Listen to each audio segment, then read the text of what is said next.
আসসালামু আলাইকুম। খুবই মজাদার স্বাদের কচু শাক আপনাদের সঙ্গে শেয়ার করব। তো প্রথমে আমি স্বাদমতো লবণ এবং 2 টেবিল চামচ তেল দিলাম। তেল দিয়ে এগুলা কচু শাক এখন আমি সুন্দর মতো করে সিদ্ধ করে নেব, ভালোভাবে সিদ্ধ করে নিব। তো এখানে দেখেন আমি সুন্দর মতো করে কচু শাকগুলা সিদ্ধ করে নিতেছি। তো আপনারা এইভাবে সিদ্ধ করে নেবেন। তো সিদ্ধ করা হয়ে গেলে আমি কড়াই থেকে নামিয়ে নেব এটা। তারপর আর একটা প্যান দিয়ে দিব চুলাতে। এখন আর দিয়ে দিলাম 4 টেবিল চামচ সয়াবিন তেল। এখানে দিয়ে দিলাম সামান্য লবণ ও হলুদ গুঁড়া। তারপরে তেলের সঙ্গে আমি এটা মিক্স করে নিলাম। মিক্স করে নেওয়ার পরে ছোটো সাইজের একটা ইলিশ মাছ আমি ভেজে নিব। আসলে আমি এই ইলিশ মাছটা দিয়েই এখন কচু শাকটা রান্না করে নিব। তো ইলিশ মাছটা ভাজা হয়ে গেছে। তো এখন আমি চুলা থেকে নামিয়ে নিলাম একটা প্লেটে।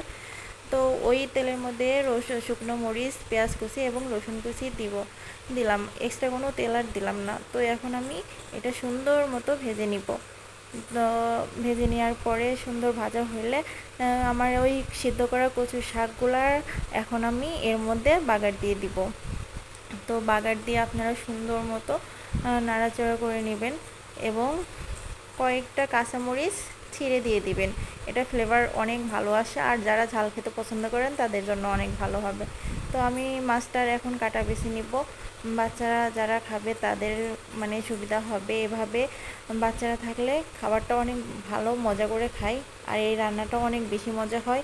তো দেখেন আমার রান্নাটা প্রায় শেষের দিকে। তো আমার ভিডিওটা ভালো লাগলে অবশ্যই আমার চ্যানেলটাকে সাবস্ক্রাইব করবেন। আল্লাহ হাফেজ।